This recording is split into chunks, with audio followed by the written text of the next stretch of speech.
இது தூக்கிட்டு sketch note வேறு, டாபிக் ட்ரீ வேறு, ரெண்டையும் போட்டு கன்ஃபியூஸ் பண்ணக்கூடாது. டாபிக் ட்ரீ அப்படிங்கிறது இந்த இடத்துல ஒரு செக்லிஸ்ட் மாதிரி கொண்டு வர சொல்லியிருக்கேன். ஸோ அதனால தான் ஒரு டேபுலர் ஃபார்மில் அதை ரெடி பண்ணி எடுத்துகிட்டு வாங்க அப்படின்ற மாதிரி சொல்லிட்டேன் ஏற்கனவே. ஸோ இங்கே வந்து எலக்ட்ரோ கெமிஸ்ட்ரிக்கு உங்கள் கேப்டன் பாவனி போட்டிருக்கா, இதில் நீட்டாக பண்ணியிருக்கேன். நான் என்ன எதிர்பார்த்தனோ அது போட்டால் அதே மாதிரி கிட்டத்தட்ட எல்லாருமே பண்ணிட்டீங்க. இதில் என்னென்னா சீரியல் நம்பர் கொண்டு வந்துடுறீங்க, அப்புறம் டாபிக் டைட்டில். ஸோ மேஜரான டாபிக் என்னென்ன. அப்போது இந்த எலக்ட்ரோ கெமிஸ்ட்ரின்னு பார்த்தா இதில் எத்தனை டாபிக் இருக்குது? 8 டாபிக் இருக்கா. ஸோ அந்த டாப்பிக்கில் ஏதாவது ஒன்று சொல்லுப்பா, கடகடன்னு சொல்ல முடியல, ஏன்னா மேஜரான ஐட்டம்லாம் நமக்கு தெளிவாக தெரியும். அப்போது இது எல்லாமே வந்து பிளாக்லேயும் ப்ளூலேயும் அந்த மாதிரி காம்பினேஷனில் எழுதியிருக்க மாதிரி எழுதிட்டு இந்த டியூரேஷன் காலமும் ஸ்டேட்டஸ் காலமும் அதை வந்து ஃப்ரீ பண்ணி விட்டுரு. அந்த இடத்துல நீ என்ன பண்ணணும், அங்கே தான் நீ பட்ஜெட்டிங் போடுற. இப்போ புரியுதா? இந்த எலக்ட்ரோகெமிக்கல் செல்ஸுக்கு எவ்வளோ நேரம் ஆகும், கேல்வானிக் செல்லுக்கு எவ்வளோ நேரம் ஆகும், லைக்வைஸ். புரியுதா? ஸோ அது நமக்கு ஓரளவு டீச்சர்ஸோடு டிஸ்கஸ் பண்ணுறப்பே உனக்கு புரிஞ்சு போயிடும். ஒரு ஆக்சுவலாக போட்டாலும் சரி, இல்லாட்டினா நம்ம ஒரு டார்கெட் வைப்போம். ஸோ என்னை பொறுத்தவரை நான் எப்படி வச்சுக்கிறேன்னா, ஒரு டாபிக் எடுத்தால் அது 24 hours அப்படிங்கிற மாதிரி எடுத்துக்கிறேன் நான். ஸோ 24 hours இது எல்லாரும் சில டாபிக் அது மீறி போகத்தான் செய்யுது, due to various reasons and depth of the syllabus and நீங்கள் கேட்குற டவுட்டு இருந்ததுனாக்கா அது எனக்கு சம்டைம்ஸ் எக்ஸ்பேண்ட் ஆகிடுது. ஸோ அப்போது இந்த இடத்துல இப்போ எலக்ட்ரோ கெமிஸ்ட்ரி அப்படின்னு பார்த்தோம்னாக்கா நம்ம டார்கெட் பிரகாரம் தட் இஸ் இதை க்ளீனாக பட்ஜெட் போட்டு இதுக்கு இவ்வளோ நேரம் செலவு பண்ணால் போதும் அப்படின்ற மாதிரி தீர்மானம் பண்ணால் கரெக்டாக அதாவது பண்ணிவிட்டு நம்ம பாட்டு காயினை நவுத்தி போயிட்டே இருப்போம். ஸோ இந்த லெவலில் இப்படி தான் போடணும். இதை தவிர இதை போய் ஸ்கெட்ச் நோட் மாதிரியெல்லாம் போடாதீங்க. வி ஆல்ரெடி டிசைடட் டாபிக் ட்ரீயை வந்து எப்படின்னா டேபுலர் ஃபார்மில் தான் போடணும். ஆனால் என்னென்னா அந்த டாபிக் ட்ரீ எடுக்கிறப்போ நீ என்னென்ன புக்கு நீ ரெஃபரன்ஸுக்கு வச்சுருக்க அப்படிங்கிறத லிஸ்ட் அவுட் பண்ணிக்க. இதுவும் டாபிக் ட்ரீயோடு சேர்த்தே போட்டுரு. புரியுதப்போ? So when I say topic ட்ரீன்னா அதுக்கான ரெஃபரன்ஸ் மெட்டீரியல் என்ன ரெடி பண்ண போகிறேன், அதில் கையில் இருக்கணும். எதுவுமே இல்லாமல் சார் ஏன்டா ஒன்றுமே இல்லை சார், எத்தனை நாளைக்கு சொல்லிட்டு இருப்பேன்? புரியுதா? ஸோ அப்போ அது எது ரெடியாக இருக்கோ அதை ஸ்டார்ட் பண்ணணும்ல. ஸோ இப்போ லைப்ரரி புக் இருக்குது, ஒரு பக்கம் வந்து என்னுடைய நோட்ஸ் இருக்குது, ஸ்கூலில் நோட்ஸ் கொடுத்துருக்காங்க, டெக்ஸ்ட் புக்கு, மேஜராக டெக்ஸ்ட் புக் மெயினாக இருக்குது. அடிஷ்னலாக உனக்கு ரெஃபரன்ஸஸ் இது ஒரு கொஷனுக்கு இப்படி தான் ஆன்சர் எழுதணும் அப்படிங்கிறது தெரியாதுங்கிறதுனால நீ வந்து ரெஃபரன்ஸு கைட்லாம் யூஸ் பண்ணுற. ஸோ அப்போ இந்த பேசிஸில் பார்த்தா CBSE text book chapter wise ஏதாவது கைடு, அப்போ இது வந்து இத்தனை இது வச்சுருக்கேன், இதையும் கிளாஸ் நோட்ஸையும் நான் ரெஃபர் பண்ணுவேன், சாய்டெக் லேர்னிங் நோட்ஸையும் ரெஃபர் பண்ணுவேன் அப்படின்னாக்கா ஓகே, பரவாயில்ல. அடுத்தது இந்த ரெண்டு சேர்ந்தது தான் டாபிக் ட்ரீ. ஸோ இதில் ஏதாவது ஒன்று மிஸ் ஆனாலும் அது இன்கம்ப்ளீஷன் தான். இப்போ புரியுதா? அடுத்தது இங்கே என்ன பண்ணுறது? ஸோ இது முடிஞ்சுதான், டாபிக் ட்ரீ கிளியராக இருக்கும்னு நினைக்கிறேன். Next terms. இந்த டேர்ம்ஸை வந்து எப்போதுமே நான் என்ன சஜஸ்ட் பண்ணுவேன்னா ஃப்ளாஷ் கார்டு டைப்பில் பண்ணிங்கன்னா உங்களுக்கு ரொம்ப நல்லது. அதே டயத்தில் நீ எல்லாமே என்ன பண்ணணும் அப்படின்னாக்கா லேண்ட்ஸ்கேப், ஐ மீன் A4 ஷீட் மாடல்லே அப்படி பண்ணிக்கலாம், நோ இஷ்யூஸு. அப்போ அங்கே நிறைய ஸ்பேஸ் இருக்கும். அப்போ நீ என்ன பண்ணலாம், சார் A4 ஷீட்டில் இவ்வளோ ஸ்பேஸ் இருக்குது, நான் பாட்டுக்கு காடாக துளியோண்டு பண்ணாக்கா என்னமோ மாதிரி இருக்குமே அப்படின்னு ஃபீல் பண்ணினா நீ ஒன்று பண்ண, லிஸ்ட் ஆஃப் டேர்ம்ஸ் அதில் என்ன இருக்குது, இதில் ஒரு 6, இதில் டோட்டலாக 12, இல்லாட்டா வெறுமனா 6 ஏதோ ஒன்று வச்சுக்கிட்டு இதுக்கு பின்னாடி என்ன பண்ணுற, இந்த ஃப்ளாஷ் கார்டுக்கு பின்னாடி தட் இஸ் அதனுடைய டேர்ம்ஸ் அண்ட் டெஃபினேஷன்ஸை நம்பர் மாறாமல் கரெக்டாக எழுதிட்டு வரணும். அப்போ என்ன ஆகிடும், இப்போ வந்து when you talk சார் எலக்ட்ரோலைசிஸ்னால் டெஃபினேஷன் என்ன, உடனே டேர்ம்ஸு. ஸோ 6th போகிற, அப்போ அந்த 6th என்ன வருது, எலக்ட்ரோலைசிஸுக்கு என்ன பண்ணணும், இல்லை it is the phenomenon of a cleavage of electrovalent bond under the influence of electricity in and electrolyte அப்படின்னு நம்ம கரெக்டாக சொல்லலாம். இப்போ புரியுதா? அடுத்தது இது எதுக்காக நான் சொல்ல வரேன், இதெல்லாம் வந்து ஒருத்தருக்கு ஒருத்தர் செக் வச்சுக்கலாம். நீங்கள் உங்கள் வீட்டில் அண்ணன் தம்பிங்க இருந்தனாக்கா வெட்டியாக பொழுது போக்குறத விட நீ கார்டை வச்சுட்டு என்ன பண்ணலான்ட்டு நான் கரெக்டாக சொல்லணும்னா பாடுறா சொல்லலாம். இதுதான் knowledge based.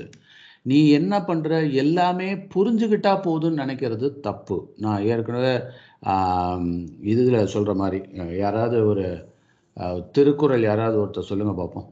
Anybody from 10th standard, any Thirukkural, உனக்கு தெரிஞ்ச ஒரு திருக்குறள் சொல்லு. சார், அகர முதல எழுத்தெல்லாம் ஆதி பகவன் ஒன்றே உலகு. அதோட மீனிங் என்ன?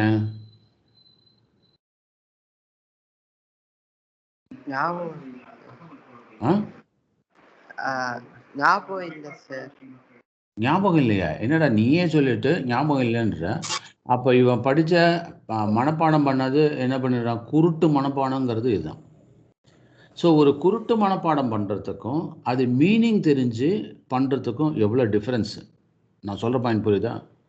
மீனிங் தெரிஞ்சு அதை அகர முதல எழுத்தெல்லாம் அகரத்தில் ஆரம்பித்து அதெல்லாம் அகரத்தில் முதலில் வரக்கூடிய அகர முதல எழுத்தெல்லாம் இந்த எழுத்துக்கள் எல்லாம் புரியுதா? எப்படி வந்து தட் இஸ் அகரம் அப்படின்னு ஆரம்பிக்குதோ இந்த எழுத்துக்களுக்கெல்லாம், அதே மாதிரி இந்த உலகுக்கு முதலாக இருக்கக்கூடியவன் அப்படின்னு பார்த்தாக்கா இறைவன். ஸோ அதனால தான் எழுத்தறிவித்தவன் இறைவன் ஆகும்ன்ற மாதிரி சொல்கிறான். ஸோ அகர முதல எழுத்தெல்லாம் ஆதி பகவன் முதற்றே உலகு. ஆதி பகவன் அப்படின்னு சொல்கிறது இர்ரெஸ்பெக்டிவ் ஆஃப் த என்ன அருமையாக அந்த காலத்திலே வந்து அட்டகாசமாக அவங்க சொல்லியிருக்காங்க பாரு. தட் இஸ் ஆதி பகவன் முதற்றே உலகு. ஆதி பகவன்னா இறைவன். ஸோ அப்போது எல்லாத்துக்குமே பேஸாக இருக்கக்கூடிய முதலாக இருக்கக்கூடிய அவர் யார் அப்படின்னா இறைவன். எப்படி எழுத்துக்கு அகரம் வந்து முதலாக இருக்கோ அதே மாதிரி இந்த உலகிற்கே முதலாக இருக்கக்கூடியவன் இறைவன். அவன் கிரியேட் பண்ணனால தான் நம்ம இந்த அளவுக்கு இருக்கோம், இவ்வளோ பேசுகிறோம், பண்ணுறோம், கொள்கிறோம். இந்த மாதிரி ஒரு பொருள்பட இன்னும் டீப் மீனிங்கில் நிறைய இன்டர்பிரிட்டேஷன்ஸ் இருக்குது இதே திருக்குறளுக்கு, புரியுதா? ஆனால் நமக்கு தெரிஞ்ச வரையிலும் அப்போது இதை வந்து நான் பொருள்பட நான் சொல்லிட்டேன். இப்போ என்ன சொல்ல சொன்னால் நான் கரெக்டாக சொல்லணும்ல இல்லையா? அகர முதல அதுக்கு பதிலாக நான் ஏதாவது த ஃபஸ்ட் லெட்டர் நம்ம டேங்கிலீஷில் ஏதாவது பேசி அதை புரிய வச்சோம்னு வச்சுக்கோங்க, புரியும். ஆனால் அது குறளா இல்லையா? அகர முதல எழுத்தெல்லாம். ஸோ எனக்கு அந்த எழுத்துன்றது தமிழில் மறந்து போச்சு. ஸோ அகர முதல லெட்டர்ஸ் எல்லாம் அப்படின்னு நானாக ஒரு குரல் போட்டேன்னு வச்சுக்க, அது திருக்குறளாக இருக்காது, என் குரலாக இருக்கும். என் குறவளையை மின்னிடுவாங்க. இந்த மாதிரி ஒரு திருக்குறளை இருந்தாலும் சொல்லுவாரான்ட்டு. ஸோ அப்போது அந்த ஒரிஜினாலிட்டியை வந்து நம்ம மிஸ் பண்ணக்கூடாது. அதனால தான் லாஸ் அண்ட் டெஃபினிஷன்ஸ் எல்லாம் என்ன பண்ணணும், அந்த ஒரிஜினாலிட்டியை மிஸ் பண்ணாமல் நம்ம கரெக்டாக சொல்லணும். தேரம்னா தேரம் எப்படி இருக்கணுமோ அப்படி தான் சொல்லணும்.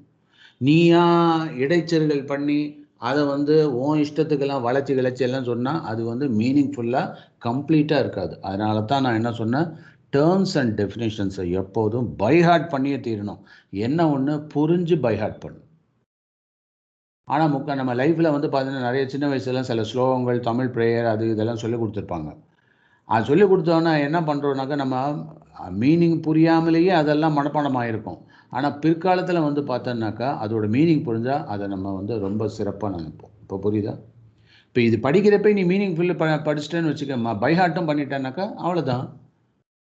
ஐ hope now you should understand the importance of terms and definitions. இப்போ புரியுதா?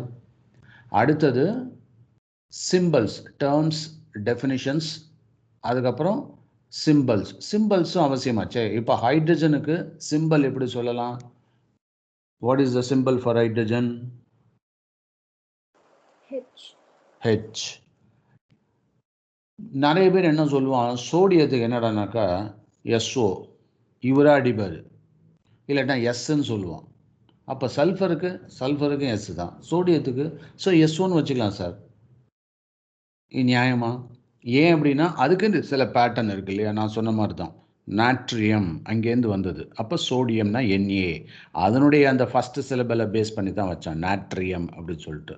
அப்போ கோல்டுக்கு ஜீனு வச்சுப்பியா? கிடையாது. கோல்டுக்கு வந்து ஔரம் அப்படின்னு பேர். அந்த ஔரம் AU அப்படின்னு ஆரம்பிக்க, ஏன்னா லாட்டின் கிரீக் லெட்டர்ஸ் எல்லாம் நிறைய அந்த பேசிஸில் வச்சது அது.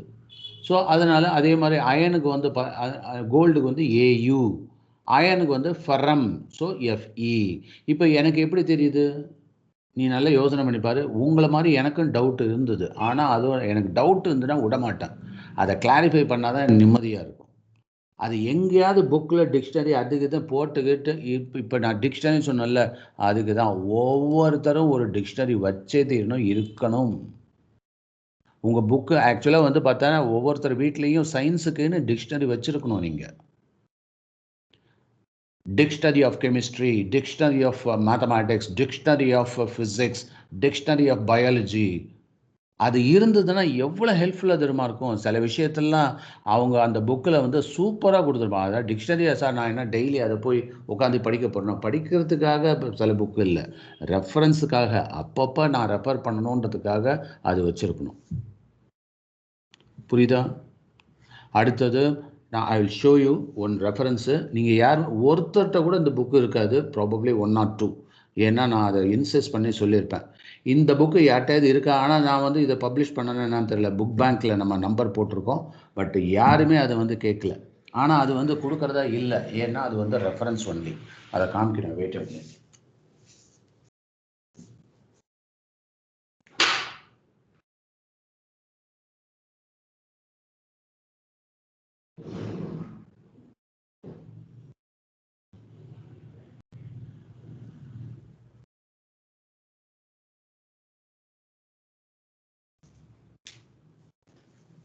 See this?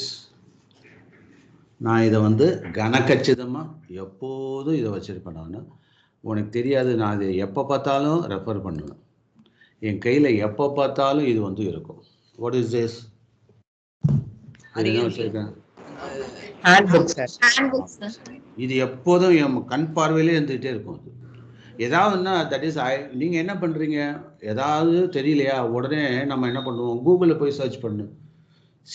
கூகுளில் சர்ச் பண்ண அப்படின்னா நீ நல்லா புரிஞ்சுக்கோ, எல்லாமே கிடைக்குது. கூகுள் நான் மறுத்தே சொல்லலை, கூகுள் கிடைக்காது அப்படின்லாம் நான் சொல்லவே வரல. கூகுளில் கிடைக்கும். ஆனால் பிரச்சனை என்ன தெரியுமா, அதாவது ஒரு பெரிய, எனக்கு பின்னாடி ஒரு பெரிய ஓஷன், இது அந்தமானில் எடுத்தேன் நான் இந்த ஃபோட்டோ. அந்தமான் பயங்கரமாக எனக்கு ரொம்ப பிடிச்சிருந்தது. இது வந்து டாப் ஹில்லு, நான் வந்து ஒரு உயரமான பிளேஸ்லேருந்து அந்த அந்தமானில் அதை எடுத்தேன். அது ஆக்சுவலாக இது எதுக்காக சொன்னாங்கன்னா, நான் உட்காந்து பேசுகிற மாதிரியான ஒரு அப்பீலிங்காக இருக்குல்ல, இந்த இடம், நான் இந்த லொக்கேஷன் எனக்கு ரொம்ப பிடிச்ச இடம். ஏன் அப்படின்னா, சுனாமி வந்தப்போ எல்லா ஜனங்களும் இந்த மலையில் ஏறி உட்காந்து தப்பிச்சிட்டாங்க. புரியுதா? அப்போது ஸோ அதுக்காக சொல்கிறேன். இப்போ இந்த ஓஷனில் வந்து நான் எதையாவது தேடணும்னு நினச்சாக்க நடக்கிற காரியமாக கிடைக்கும், கிடைக்காதெல்லாம் ஒன்றும் கிடையாது. நீ ஓஷனில் போய் தேடுறதுக்கும் ஒரு குட்டி உனக்குன்னு ஒரு பாண்டை ரெடி பண்ணி அந்த பாண்டில் என்னென்ன டைப் ஆஃப் ஃபிஷ்ஷை தான் இருக்கும், என்னென்ன டைப் ஆஃப் ஃப்ராக்ஸ் தான் இருக்கும், இந்த ஸ்னேக்ஸ் இருக்கும், இதெல்லாம் எல்லாமே தெரிஞ்சு வச்சுருக்கோம், உனக்கு லோக்கலாக இருக்கக்கூடியது. அப்போ என்ன பண்ணலாம், அதில் நம்ம ஈஸியாக எடுத்துக்கலாம். அதுதான் அந்த பாண்டு மாதிரி, உன்னுடைய கேணி மாதிரி, உன்னுடைய வெல் மாதிரி. புரியுதா? அதுதான் நம்மளுடைய புக் அப்படிங்கிறது. எப்போதுமே இந்த புக்கை வந்து மறக்கவே மறக்காது. சில விஷயத்தெல்லாம் இங்கிலீஷ், நீ எத்தனை பேருக்கு தெரியும், நீங்கள் இன்னும் தப்பு பண்ணுறீங்க, இன்னும் தப்பு பண்ணுறேன். நான் ஓப்பனாக சொல்கிறேன், சில பேர் என்னன்னா இங்கிலீஷில் கேவலமாக வந்து எழுதுறீங்க சில புக்கெல்லாம். அது காரணம் என்னென்னா, பேசிக்காக அது தப்பு தான், அதை கரெக்ட் பண்ணிக்கணுன்ற ஆட்டிடியூட் கூட இல்லை. புரியுதா? ஸோ அதனால் நல்லா புரிஞ்சுக்குது. ஸோ இது வந்து நான் என்ன பண்ணியிருக்கேன், மேத்தமேட்டிக்ஸுக்கு வச்சுருக்கேன். அடுத்தது இது என்னது, கெமிஸ்ட்ரிக்கு. Okay, and this biology, and this physics. இப்போ நான் எடுக்கிற 4 சப்ஜெக்ட்டுக்கு நான் வச்சுருக்கேன்ல, ஆஸ் அ டீச்சரை நான் இத்தனைக்கும் கரகண்டவன் இதில் அப்படின்னு தெரிஞ்சால் கூட, இருந்தால் கூட எனக்கும் தேவைப்படுது அப்படின்ற லெவலில் நான் வாங்கி இதை அப்பப்போ ரெஃபர் பண்ணிக்கிறேன். நீங்கள் லேர்னிங் பீரியடில் இருக்கீங்க, படிக்கிற பீரியடில் இருக்கீங்க அப்படிங்கிறப்ப உங்களுக்கு அவசியம் தானே. இதை என்னைக்காவது ஒரு நாள் உங்கள் வீட்டில் நீங்கள் கேட்டிருப்பீங்களா, உங்கள் பேரண்ட்டை கேட்டிருப்பீங்களா? சொல்லு பார்க்கலாம். அது அவசியம். சில புக்கை வந்து நம்ம சில புக்கெல்லாம் வாங்கித்தான் தீரணும், நம்ம பொசஷனில் வச்சுருக்கத்தான் செய்யணும். அது ரொம்ப அவசியம். எதை எங்கே வைக்கணுமோ அதை வச்சுருந்தாக்கா அது அவ்வளோ அவசியம். அதுக்காக தான் நான் திருப்பி சொல்கிறேன். ஸோ இந்த டேர்ம்ஸ் ஆக்சுவலாக வந்து பார்த்தோன்னா, என்னுடைய மிகச்சிறந்த ஹேபிட் என்ன தெரியுமா, நான் அடிக்கடி டிக்ஷனரியை ரெஃபர் பண்ணுவேன்.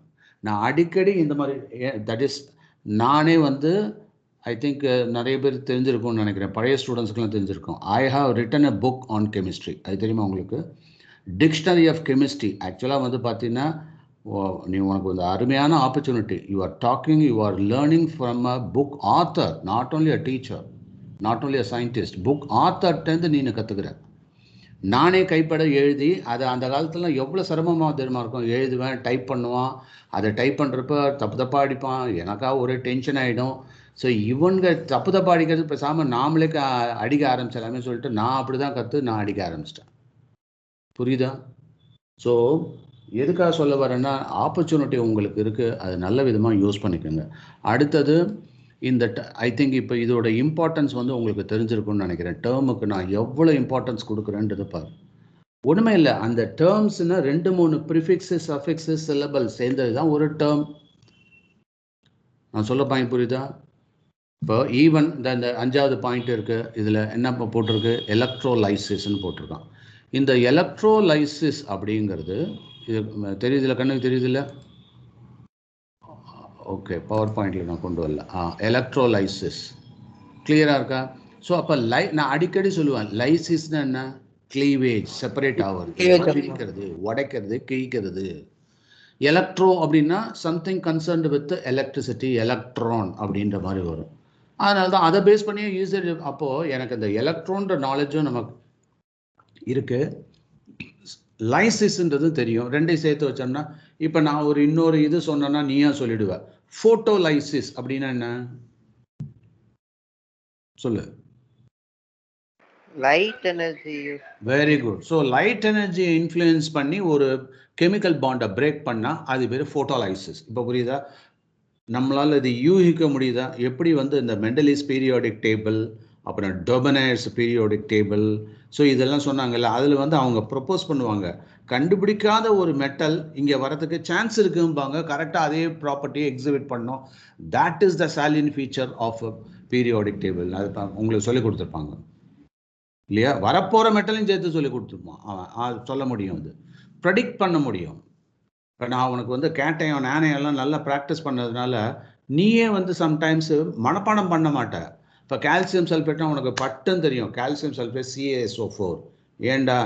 ஏன்னாக்கா Ca2+ சார், SO4 2- கம்பைன் ஆனால் நான் அந்த ஆங்கிளில் தான் உனக்கு சொல்லி கொடுத்துருப்பேன். அதனால அது உனக்கு செம்மையாக ஏறி இருக்கும். இப்போ நான் சொல்ல பாயிண்ட் புரியுதா? ஸோ அதனால் நீ எந்த ஆங்கிளில் படிக்கிறோம், எப்படி படிக்கிறோம் அப்படிங்கிறது நீ நல்லா கற்றுக்கணும். ஸோ அந்த பேசிஸில் இது வந்து ரொம்ப முக்கியமானது. அதுக்கு அடுத்தது, ஸோ நான் இப்போ புரியுத டேர்ம்ஸு டெஃபினிஷனும் ஃப்ரண்ட்டும் பேக்குமா இருக்கணும், இருந்தால் உனக்கு செமையாக இருக்கும். அது ஏன்னா அப்பப்போ பைஹார்ட் பண்ணிக்கலாம், உனக்கு அந்த மாதிரி கேட்கலாம். அது நெக்ஸ்ட்டு சிம்பிள்ஸ் அதே மாதிரி தான். தென் எக்ஸ்பிரஷன்ஸ், இந்த சிம்பிள் இருந்ததுன்னா கூட எக்ஸ்பிரஷன்ஸ் வரணும். அப்போ terms and symbol front and back மாதிரி, symbol and terms and definition front and back மாதிரி, symbols and expression front and back இருக்கலாம். புரியுதா? அடுத்தது, ஸோ இது முடிஞ்சாச்சு. தென் டேட்டா. ஸோ எந்த ஒரு சயின்டிஃபிக் இதுலேயும் வந்து பார்த்தீங்கன்னா டேட்டா ஏதாவது இருக்கும், கான்ஸ்டன்ட் வேல்யூஸ் இருக்கும் இல்லையா, யூனிட்ஸ் இருக்கும், SI யூனிட்ஸ் இருக்கும், டைமென்ஷன் ஃபார்முலா இருக்கும், எத்தனையோ இருக்கும். கடன்னு முதல்ல அதை அடித்து தள்ளணும். அதில் உள்ள என்னென்னலாம் வருதோ அத்தனையும் எனக்கு தலைகீழ தெரியும். புரியுதா? ஸோ அப்போ அவகேட்ரோஸ் நம்பர் என்ன கேட்டாலும் டக்குன்னு, ஏன்னா தட் இஸ் அது நம்ம பயங்கரமாக பைஹார்ட் பண்ண வேண்டிய விஷயம். கிராவிடேஷன் நடத்துகிறாங்க ஸ்கூலில், எத்தனை பேருக்கு கிராவிடேஷனல் கான்ஸ்டன்ட் வேல்யூ தெரியும்? அதுக்கு வந்து டீச்சர் வந்து உட்காந்து பயங்கர எக்ஸ்ப்ளனேஷன் கொடுத்தா தான் அந்த வேல்யூவை மனப்பாடம் பண்ண முடியுமா உன்னால்? இப்போ நான் கேட்குற கொஸ்டின் புரியுதா? அப்போ இது எல்லாமே உன்னால் பண்ண முடியும். ஆனால் நம்மளுடைய சோம்பேறித்தனம், நாமளாக பூச்சாங்க பண்ணுறது, நாமளாக ஏமாற்றிட்டு அலையிறோம். நீ நல்லா கவனித்து பார்த்தீங்கன்னா ஒரு டீச்சருடைய இன்ஃப்ளூயன்ஸ், ஒரு டீச்சர்கிட்ட கற்றுக்க வேண்டியது என்ன ஸ்டேஜ் தெரியுமா? கான்செப்ட் மேப்பு மட்டும்தான். அந்த கான்செப்ட் என்னன்றதை புரிய வச்சுட்டாருன்னா அது போதும். மற்றதெல்லாம் நீ தான் படிக்கணும். மற்றதெல்லாம் நீ இது இப்போ ஒரு டாபிக் உன் புக்கிலேருந்து எழுத தெரியாதா உனக்கு? டீச்சர் நான் ஆரம்பித்தா தான் நீங்கள் பண்ணுவீங்களா, மற்றபடி பண்ண மாட்டீங்களா? அடுத்தது that is expressions, data expressions. இப்போ புக்கிலலாம் க்ளீனாக அதெல்லாம் கொடுக்குறாங்க, சம்மரிலாம் அட்டகாசமாக கொடுக்குறாங்க. அண்ட் ஈவன் சில புக்கில், ரெஃபரன்ஸ் புக்கெலாம் சூப்பராக கொடுக்குறான், அதெல்லாம் நம்ம அழகாக யூஸ் பண்ணிக்கலாமே. அதே மாதிரி that is equations, then formula. அதில் உள்ள லிஸ்ட் ஆஃப் ஃபார்முலா எடுத்து மனப்பாடம் பண்ணால் என்ன கேடு, எவ்வளோ நேரம் போகுது?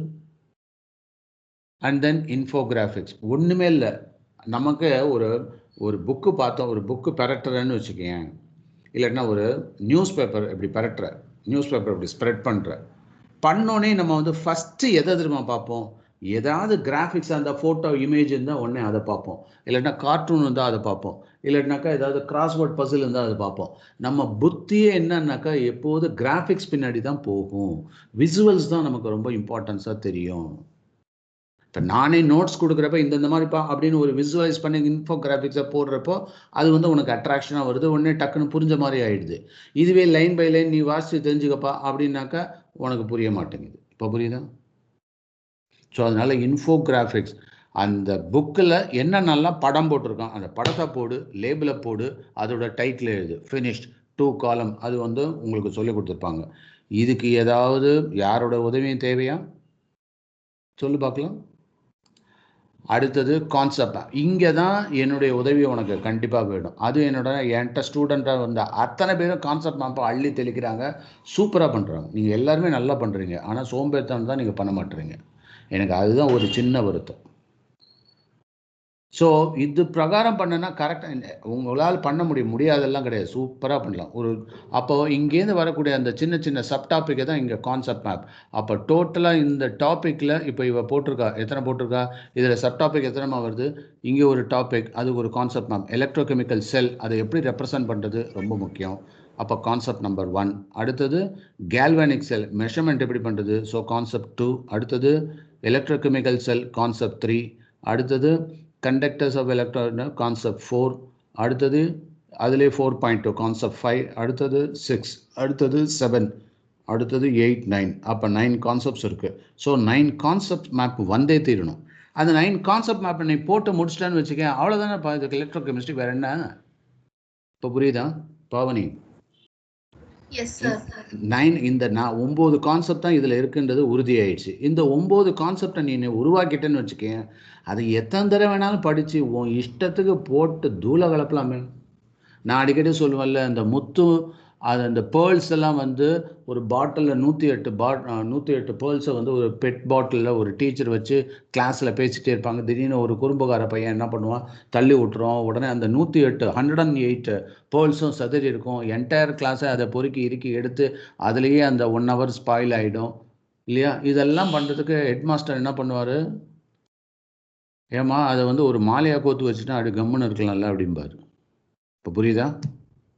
ஒரு நிமிஷம், யாராவது வந்திருக்காங்க, ஜஸ்ட் அ மினிட்.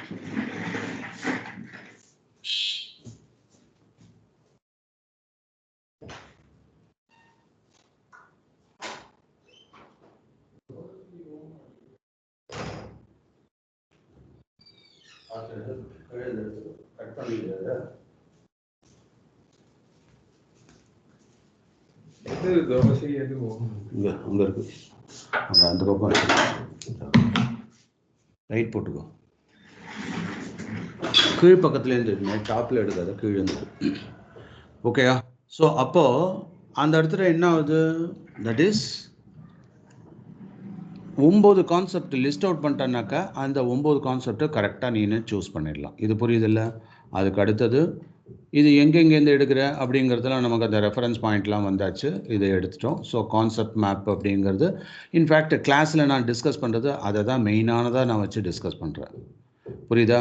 இது இன்ஃபோகிராஃபிக்ஸில் நீங்கள் ஏற்கனவே இமேஜஸ் எல்லாம் போட்டிருந்தீங்கன்னா அந்த ரெஃபர் டயக்ராம் தட் ஒன் அதை பேஸ் பண்ணி தான் இது அப்படின்னா உனக்கும். இப்போ நீங்கள் முக்கால்வாசி நேரம் என்ன பண்ணுறீங்க, நான் கிளாஸ் எடுக்கிறப்போ அந்த டயக்ராம் இருங்க சார், அந்த டயக்ராம் நானே கேவலமாக டயக்ராம் போட்டிருப்பேன். அந்த கேவலமான டயக்ராமை ஃபாலோ பண்ணுறதுக்கு அதை ஃபாலோ பண்ணி அது இன்னும் மட்டமாக நீ டயக்ராம் போட்டிருப்பான். அதுக்கு பெஸ்ட்டாக புக்கில் போட்டிருப்பான். டயக்ராமை டக்குன்னு வரைஞ்சி வச்சுருந்தா லேபிளோடு இருந்ததுனாக்கா அது நமக்கு சௌரியமாக இருக்கும்ல. இதை ரெஃபர் பண்ணுறோன்னா உடனே டகான்னு அது ரெஃபர் பண்ணலாம். So that we can focus on the concept. Right? அதனால் இந்த கான்செப்ட் மேப்பு என்னுடைய நான் எடுக்க போகிறது லைவ் செஷனில் இந்த கான்செப்ட் மேப்பு தான் நான் ஒரே குறியாக வச்சுட்டு இருக்கேன். அதை பேஸ் பண்ணி பட் இனிமேட்டுக்கு நீங்கள் போட கற்றுக்கணும். அடுத்தது நான் எக்ஸ்பிளைன் பண்ணுவேன், பட் அதுலேருந்தே நீ போடுறதுக்கு கற்றுக்கோ. அடுத்தது ஸ்கெட்ச் நோட். ஸ்கெட்ச் நோட்னா என்ன, த என்டையர் சம்மரி. நான் இதுவரை எல்லாம் பார்த்தேன், இந்த கான்செப்ட் மேப்லாம் எல்லாம் கோத்து அந்த 9 கான்செப்டையும் உள்ளே கொண்டு வந்து கீ பாயிண்ட் எல்லாத்தையும் எடுத்துகிட்டு வந்து ஒரே இதாக கொண்டு வந்துட்டான்னு வச்சுக்க. இது எக்ஸாம் டயத்தில் இது செமையாக சூப்பராக ஒர்க் அவுட் ஆகும். உனக்கே தெரியும், இந்த ஸ்கெட்ச் நோட்டு ஒன்றை பார்த்தா போதுங்க, அவ்வளோதான், அந்த என்டையர் எலக்ட்ரோ கெமிஸ்ட்ரி முடிஞ்சது. அது நம்ம மாடல்லாம் நிறைய பார்த்துருப்பேன். இதை தான் நீ ப்ரெசன்டேஷனாக பண்ண போகிற. அப்போ நமக்கு எவ்வளோ, அந்த 7 பாயிண்ட்ஸ் மட்டும்தானே நம்ம பண்ணியிருக்கோம். புரியுதா? 7 பாயிண்ட் தானே பண்ணியிருக்கோம், வேறு என்ன புதுசாக பண்ண போகிறோம்? ஸோ அதனால் இந்த ப்ரெசன்டேஷன் எப்படி கொடுக்கலாம்? ஒன்றுமே இல்லை, நான் பெஸ்ட்டு என்ன இந்த இமேஜஸ்லாம் போட்டிருக்கு இல்லை, இது அப்படியே நான் ஏன் பவர் பாயிண்டில் போட சொல்கிறேன்னா, பவர் பாயிண்ட்டோட ஸ்லைடு வந்து ஒரே மாதிரி இருக்கும், அது வந்து பை டிஃபால்ட்டு ஒரே மாதிரி கொடுத்துருப்பான், அதை நம்ம எப்படி வேணாலும் யூஸ் பண்ணலாம். ஸோ நீ டெலிகிராம் இமேஜை போட்டிருந்தா கூட அதை தூக்கி தட் இஸ் பெஸ்ட் திங். இன்னொன்று என்ன தெரியுமா, பவர் பாயிண்ட்டாக நீ சப்மிட் பண்ணிட்டா நீ வந்து ரிவ்யூ பண்ணுறதுக்கு சௌரியமாக இருக்குது. அன்றைக்கே நான் அதை பற்றி எக்ஸ்பிளைன் பண்ணேன் டீம் லீடர்ஸ்ட்டை. ஏதாவது ஒன்று டவுட் இருக்குனாக்கா அதை எக்ஸ்பிளைன் பண்ணலாம், ரிவ்யூ பண்ணுறது சௌரியமாக இருக்கும். அந்த ரிவ்யூவை அப்படியே அவனுக்கு அனுப்பிச்சும் வைக்கலாம் இல்லையா? இப்போ ஏதாவது நான் ஏதாவது ஸ்பெல்லிங் மிஸ்டேக் பண்ணியிருந்தேன் பிடிஎஃப், ஸோ ஏதோ ஒன்று கரெக்ஷன் பண்ணால் கரெக்ஷன், ஸோ என்ன தப்பு விட்டுருந்தானா அந்த தப்பு, சார் இது பவர் பாயிண்ட்டை நல்லா போடுங்க சார், பிபிடின்னு என்ன எனக்கு என்ன தெரியும், அப்போ பவர் பாயிண்ட்டுன்னு போடுங்க, ஸோ பவர் பாயிண்ட் அப்படி எழுதவும் செய்யலாம், இல்லாட்டினா டைப்பும் அடிச்சுக்கலாம் நீನು இல்லையா? ஸோ அது சௌரியமாக இருக்குல்ல. பிடிஎஃபை விட இது பயங்கர அட்வான்டேஜாக இருக்கா இல்லையா பவர் பாயிண்ட்டு? எல்லாரும் எம்எஸ் ஆஃபீஸ் வந்து கொஞ்சம் எல்லாமே ஃப்ரீயாக கிடைக்குது, ஸோ அதை லோட் பண்ணி வச்சுக்க, எவ்வளோ நேரம் ஆக போகுது, டவுன்லோட் பண்ணிக்கோ. அடுத்தது இப்போ இதுதான் இது ஓவராலாக இருக்கக்கூடியது. இதில் நான் என்ன பண்ணியிருக்கேன், தட் இஸ் டிடி டேபிள் ஃபார்மில் இதை பண்ணிடுறோம். டிடிஎஸ் ஃப்ளாஷ் கார்டு, அடுத்தது definition, I mean DEF data equation formula, 1 page document, infographics, அடுத்தது கான்செப்ட் மேப்பு, ஸ்கெட்ச் நோட் 7. இது வந்து ஃபஸ்ட் பார்ட். செகண்ட், இந்த ப்ரெசன்டேஷன் முடிஞ்ச உடனே உனக்கு வந்து ஒரு கான்ஃபிடன்ஸ் லெவல் வந்துடும். நீ பண்ணதெல்லாம் கரெக்டாக அப்படின்னு தெரிஞ்சுக்கிறதுக்கு ரிவ்யூ ஸ்டேஜ். இந்த ரிவ்யூவில் தான் பக் ஃபார்மில் ஃபில்அப் பண்ணி சொல்லியிருக்கேன். உன்னுடைய ரிவ்யூவர் கரெக்டாக கொடுத்துட்டான்னா கரெக்டாக ஓகே பக்காவாகிடுச்சு ரைட். அதுக்கப்புறம் என்ன பண்ணுவேன், உட்காந்து தட்டுன்னு தட்டலாம் இல்லையா. கேப்புங்கிறது கைடட் அசைன்மெண்ட் ப்ராப்ளம். நான் கொடுக்குற அந்த guided assignment problem question with சொல்யூஷனோடு கொடுக்குறேன், அதை ப்ராக்டிஸ் பண்ணலாம். இல்லாட்டினா கொஸ்டின் கொடுத்துட்டு நான் வெயிட் பண்ணுவேன், நீ உன்னால் போட முடியலன்னா நான் போட்டு காமிக்கிறது, இல்லாட்டினா உன்னுடைய லீடரோ பிஆரோ போட்டு காமிக்கிறது. அதுக்கப்புறம் இது வந்து என்னது, தட் இஸ் ஒரு சேலஞ்சிங்காக இருக்கும்னு சொல்லிட்டு ஓப்பன் அசைன்மெண்ட்டு. சம்டைம்ஸ் அதுக்கு நான் சொல்யூஷன் கொடுக்குறதில்ல, நீ அசைன்மெண்ட் பண்ணி முடி, அதுக்கப்புறம் நான் சொல்யூஷன் தரேன் அப்படின்னு டிமாண்ட் பண்ணுறேன். இதெல்லாம் உனக்கு எங்கே கம்மியான மார்க்கும் நம்ம வந்து ஒன்று நல்லா ஞாபகம் வச்சுக்க, கம்மியான மார்க்குக்காக யாரும் திட்டுறதே கிடையாது சாய்டெக்கில். அது நல்லா புரிஞ்சுக்க. நீ பார் 2 மார்க்கு பாவனி உன்னுடைய எக்ஸ்பீரியன்ஸை நீ சொல்லு, கோகுல் உன்னுடைய எக்ஸ்பீரியன்ஸை சொல்லு, உன்னுடைய டீமில் அவங்கெல்லாம் என்ன பண்ணியிருக்கான், முட்டை கூட வாங்கியிருக்கான், 2 மார்க் வாங்கியிருக்கான், உனக்கு தெரியாது ஃபஸ்ட் லெவலில். நான் அவங்கள்ட்டே சொல்லுவேன்மா, உன்னால் முடியலைனாக்கா அதை டைம் வச்சுக்கிட்டு அப்படியே உட்காந்துக்கிட்டு வேஸ்ட் பண்ணாத. எனக்கு பிடிக்காத விஷயம் அதுதான். நான் ஒரு 30 மார்க் டெஸ்ட்டு கொடுத்தேன்னா 2 மார்க் எடுத்தியா பரவாயில்ல சார், நான் ப்ரிப்பேர் பண்ணல மன்னிச்சுக்கோங்க, ஆனால் செகண்ட் லெவலில் சொல்யூஷன் பார்த்துக்கிறேன் ஓகே, ஆனால் 100% கிளியர் பண்ணு. நான் அதை தான் டிமாண்ட் பண்ணுறேன், புரியுதா? அடுத்தது இங்கே போர்ட் ஃபோக்கஸ்டு யூனிட் டெஸ்ட் அப்படின்னு நம்ம இங்கே எடுத்துகிட்டு வரோம். எல்லாமே என்டையரில் போர்ட் ஃபோக்கஸ்டாக தான் இருக்கும். பட் இந்த இடத்துட்ட இதெல்லாம் பேஸ் பண்ணி அங்கே எங்கேயும் டெஸ்ட்லேயும் சார் நான் சொல்யூஷன் கொடுத்தாலும், டீம் லீடர் சொன்னாலும், இல்லாட்டா எக்ஸ்பீரியன்ஸ்டு ஸ்டாஃப் சொன்னாலும் எனக்கு புரியல, அதனால் டவுட் கிளினிக் செஷன் ஒன்று ஆர்கனைஸ் பண்ணிக்கலாம். We are ready for that. So doubt session ஒன்று போடுவோம். அதுக்கப்புறம் ஃபைனலாக என்னென்னா, இதெல்லாம் முடிஞ்சுட்டா 12 ஸ்டேஜை தாண்டிட்டேன். அதுக்கப்புறம் நான் வைக்கிற எம்சிக்யூ அது என்னன்னா பேஸ்ட் ஆன் யுவர், அதில் வைக்கிறது அத்தனையுமே வந்து பார்த்தீங்கன்னா நீட்டு, ஜேஇஇ அந்த மாதிரி காம்படிட்டிவ் எக்ஸாமினேஷனில் வைக்கிறத தான் வைக்கிறேன் உனக்கு. அப்போ உனக்கு ஃபேஸ் பண்ணுறதுக்கு தைரியம் வந்துடும், புரியுதா? Don't think that Scitech is not designed for NEET and JEE. உனக்கு உண்மை தெரியாது, Scitech it's designed originally for JEE and NEET only தான். நான் ஆக்சுவலாக ஐஐடிக்கு மட்டும்தான் எடுப்பேன், எந்த ஸ்கூல் சிலபஸும் எடுக்கவே மாட்டேன்.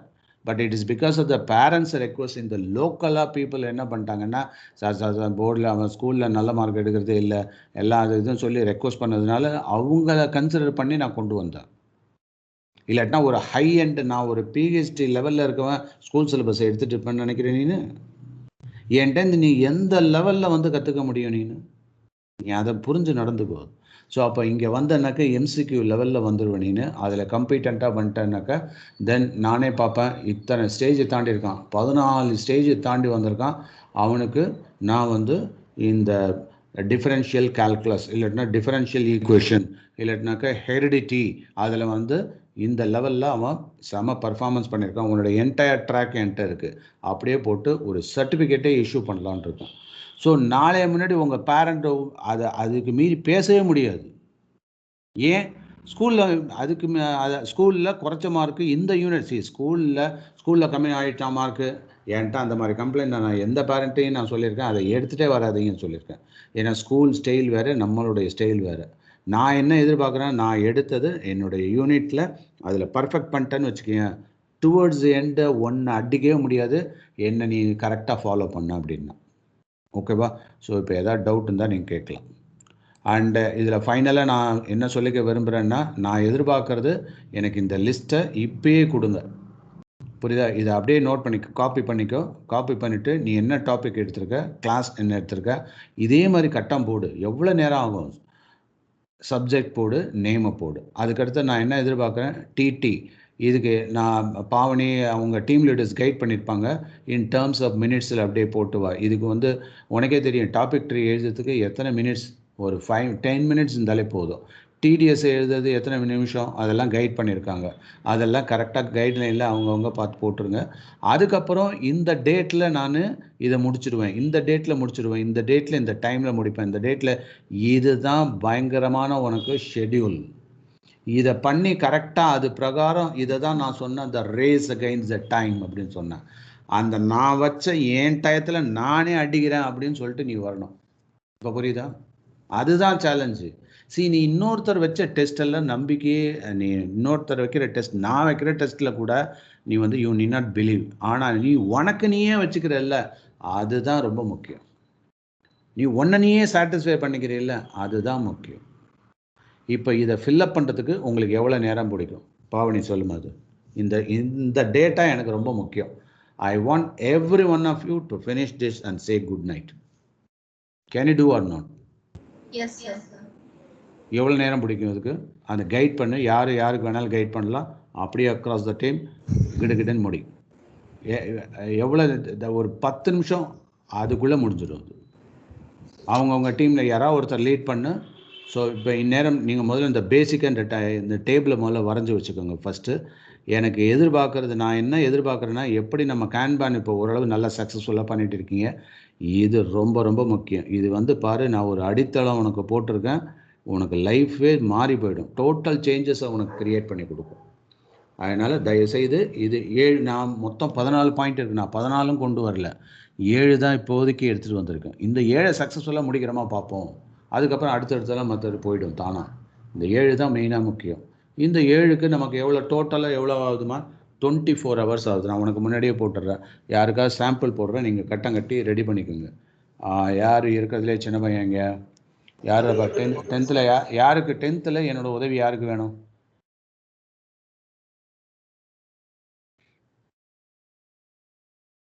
Ninth standard.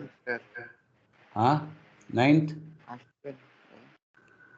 யோகேஷ் இருக்கானா இல்லையா? ஓட்டானா? இல்லை சார், மீட்டிங்கில் மீட்டிங்கில் இல்லை. மற்றபடி ரோஹித் போடலாமாடா? நீ ரெஸ்பாண்ட் பண்ணால் தான் குயிக்காக முடியும். ரோஹித், உன்னோட டாபிக் என்ன? அண்ட் நான் கேள்விப்பட்டேன் 10th ஸ்டாண்டர்ட் எல்லாருமே ஒரே டாபிக், அது நத்திங் டு, அது பண்ணக்கூடாது, அது தனித்தனியாக தான் இருக்கணும், டிஃப்ரெண்ட்டாக இருக்கணும். ஓகே. 11th 2 பேர் தான் இருக்கீங்க. எத்தனை பேர் இருக்கீங்க? 2 பேர் தான் இருக்கீங்க. 2 பேருமே வரல சார். 2 பேருமே வரலையா? ஓகே. அடுத்தது இல்லை, யாராவது ஒருத்தர் சொல்லணும் டக்குன்னு, யாருக்கு ஹெல்ப் பண்ணணும்னு சொல்லிட்டு. நான் சொல்றேன் சார். விஷ்ணு சொல்லு. விஷ்ணு, டாபிக் என்ன? சார், எங்களுடைய டாபிக் வந்து electric fields and charges. Electric field and charges எழுதிக்கோ. நீ டேபிளை போடு, கையோட எழுது, என்னுடைய எழுதிட்டு வா. Electric field and charges note பண்ணிட்டியா? Okay. Electric field and charges. அடுத்தது class 12, subject physics and name. நீ ஃபுல்லாக எழுதணும். நேம் வந்து விஷ்ணு. ஓகேயா? ஓகே. தென் இதில் டிடி உனக்கு எவ்வளோ ஹவர்ஸ், இதை வந்து மினிட்ஸ்ன்னு வேணால் மாற்றிக்கோ, ஈஸியாக இருக்கும் உனக்கு. ஸோ எவ்வளோ மினிட்ஸ் தேவைப்படும்? ஒரு டாபிக் ட்ரீ போடுறதுக்கு எவ்வளோ நேரம் ஆச்சு உனக்கு? 10 நிமிஷம் ஆயிருக்குமா? 10 minutes தான் sir. 10 மினிட்ஸில் போட்டு தள்ளிவிடுவா. அடுத்தது இங்கே டிடிஎஸ் எவ்வளோமா போட்டோம் பாவனி? 60யா? 60 sir. 60 மினிட்ஸ் போட்டோம். அடுத்தது இந்த டெஃபினேஷன்ஸ் டேட்டா ஈக்குவேஷன் இது எவ்வளோ போட்டோம்? இதுவும் 60 தான் நினைக்கிறேன் சார். இல்லை நினைக்கலாம் வேண்டாம், நம்ம ஏற்கனவே போட்டிருக்கோம், அதை போய் பாரு. 1 minute. ஓகே, இப்போ இந்த 10 மினிட் நீ அவள் பார்த்து சொல்லுவா. அடுத்த ஏற்கனவே நம்ம இதுக்கெல்லாம் பட்ஜெட் போட்டோம் நம்ம. இப்போ இந்த டேட்டில் நீ முடிச்சிட்டியா? இன்றைக்கி என்ன 17/10. ஸோ 17/10 எத்தனை மணிக்கு முடிச்சிருக்க இதை? சார் நான் 9 முடிச்சிட்டேன் sir. 9 o'clock. So 9 PM check பண்ணுறதுக்கு நீ ரெடியாக இருக்க. 9 PM முடிஞ்சிருச்சு. So tick. இப்போ புரியுதா? 9 PM டார்கெட் பண்ண டிக் பண்ணியிருக்க. அடுத்தது இது 1 hour ஆகும். எப்போ உட்கார போகிற?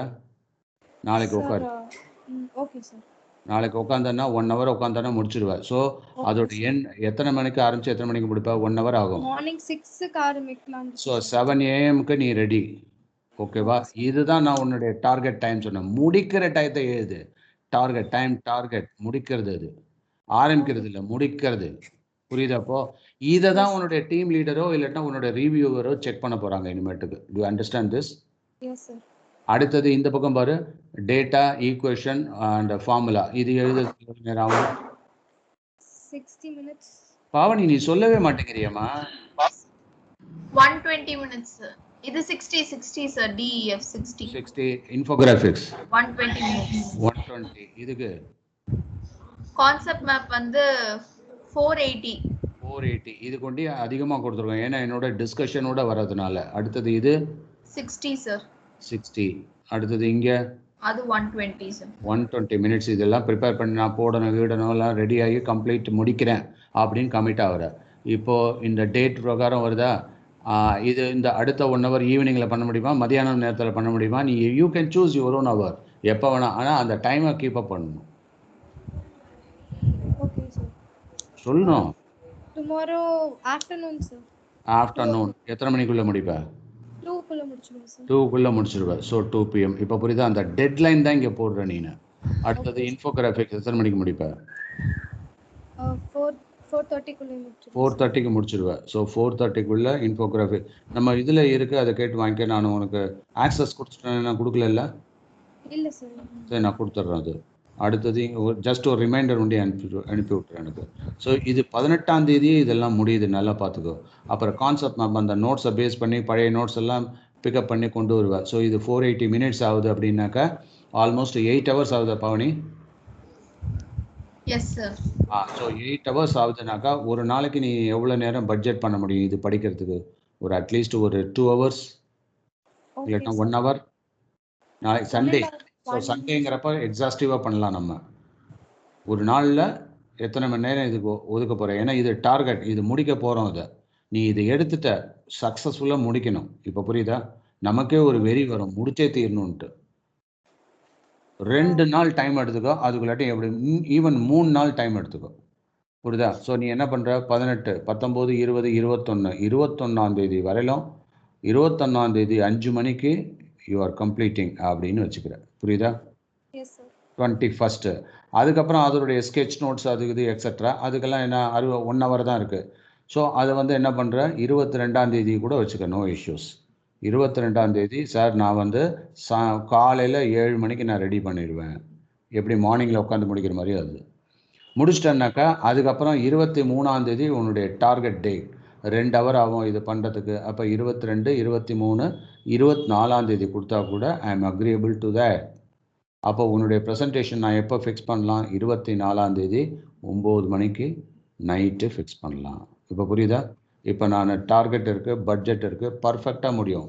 ஸோ 17ஆம் தேதி ஆரம்பிக்க 24ஆம் தேதி முடிக்கிறேன், நோ ப்ராப்ளம். ஆனால் அதில் ஒரு கம்ப்ளீஷன் உனக்கு கிடச்சிரும். இப்போ புரியுதா?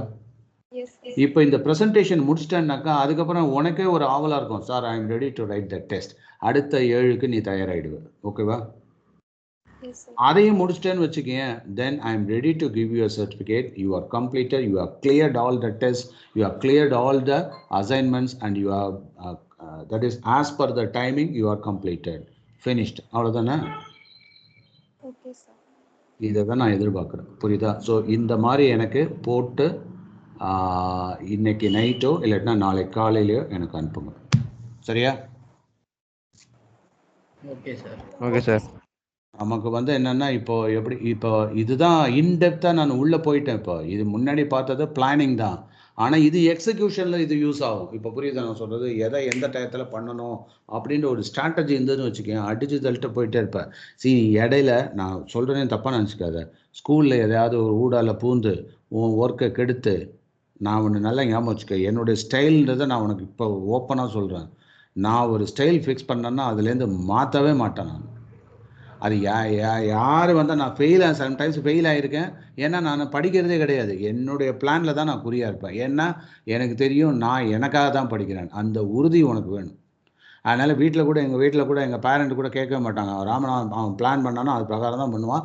அதுலேருந்து டீவியேஷனே இருக்காது. அவன் கரெக்டாக த்ரூ பண்ணிவிடுவான். கரெக்டாக த்ரூ பண்ணி தூக்கி போட்டு போயிட்டே இருப்பான் நம்ம பாட்டுக்கு. அந்த ஒரு வெறித்தனமும் ஒரு ஸ்ட்ராட்டஜியும் உனக்கு இருந்ததுன்னா you will be always successful. ஓகேவா?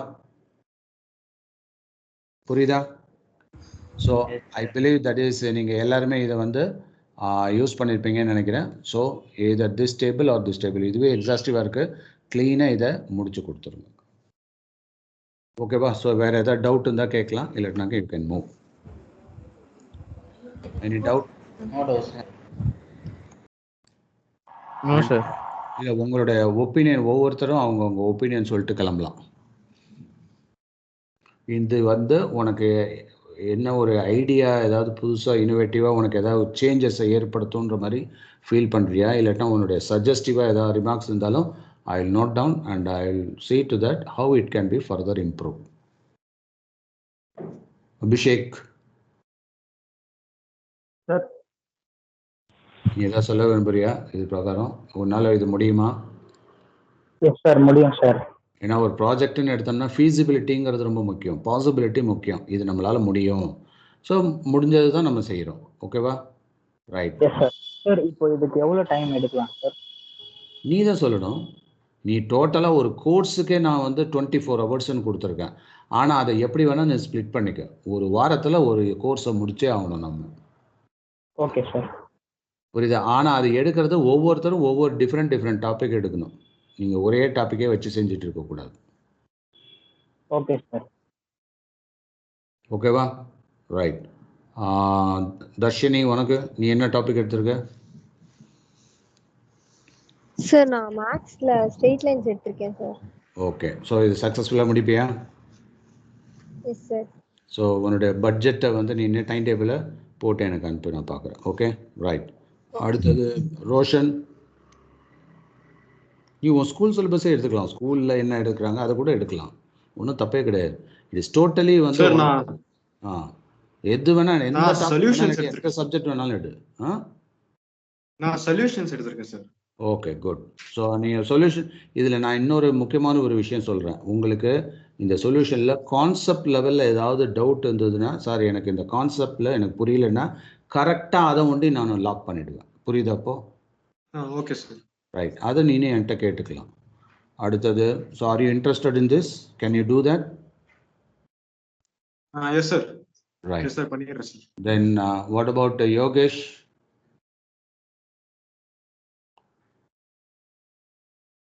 Okay. Gokul? Right. Then Akash? Sure sir, பண்ணிடலாம். பண்ண முடியும் இல்லையா? Right. I think Pavani she has already started. And யாரெல்லாம் வரலையோ அவங்களுக்கு கொஞ்சம் இன்ஃபார்ம் பண்ணிவிடு இதோட இம்பார்ட்டன்ஸை. அதாவது நீ சொல்லி தான் தெரியணும்னு இல்லை, உன்னுடைய பர்ஃபார்மன்ஸ் வந்து it should speak about you. So இதில் நீங்கள் சக்ஸஸ்ஃபுல்லாக ஒரு டிஃப்ரெண்ட் ஸ்டைலில் போன அப்படின்னாக்கா உன்னுடைய அகாடமிக் பர்ஃபார்மன்ஸில் ஒரு என்ஹான்ஸ்மெண்ட் கிடச்சிதுன்னு வச்சுக்கேன், பீப்புள் வில் அப்சர்வ் யூ. இவன் ஏதோ டிஃப்ரெண்ட்டாக பண்ணுறான், அதனால தான் இவன் சக்ஸஸ்ஃபுல்லாக இருக்கான் அப்படின்னு கண்டிப்பாக ரியலைஸ் பண்ணுவாங்க. That is the marketing strategy and that is what I want and that should be used as the advertising agent for me. உன்னுடைய பர்ஃபார்மன்ஸ் தான் என்னுடைய அட்வர்டைஸ்மெண்ட்டு, அதுதான் முக்கியம். நான் போய் பிராண்டாக வச்சு என்னென்னமோ சொன்னாலும் வேலைக்கு ஆகாது. ஸோ டவுட் இருந்தால் கேட்டுக்க, இல்லைன்னா கிளம்பலாம். சார் டிடிஎஸ்னா என்னது sir? Terms definitions. Thank you sir. Sir TDS ஓட full form sir? TDS terms definitions symbols. DEF sir? டிஇஎஃப்க்கு வந்து டேட்டா, ஈக்குவேஷன், ஃபார்முலா. அது எல்லாத்துலேயும் இருக்குன்னு சொல்ல முடியாது. அதனால யூ கேன் பி சூஸி, எதை வேணால் சூஸ் பண்ணிக்கலாம். இது ஆப்ஷனல் தான், உனக்கு எது எதுக்கு செட் ஆகுதுன்ற பாரு. அந்த மாதிரி விஷயத்தில் என்னை கேட்டுக்க, no issues. Okay sir. Okay, then anything else? No sir. Okay, Thank you, sir. let us say good Thank night. you, sir. Bye. Thank you, Good night, sir. Thank you, Thank you, sir. Right. Good night. Thank you, sir. Right.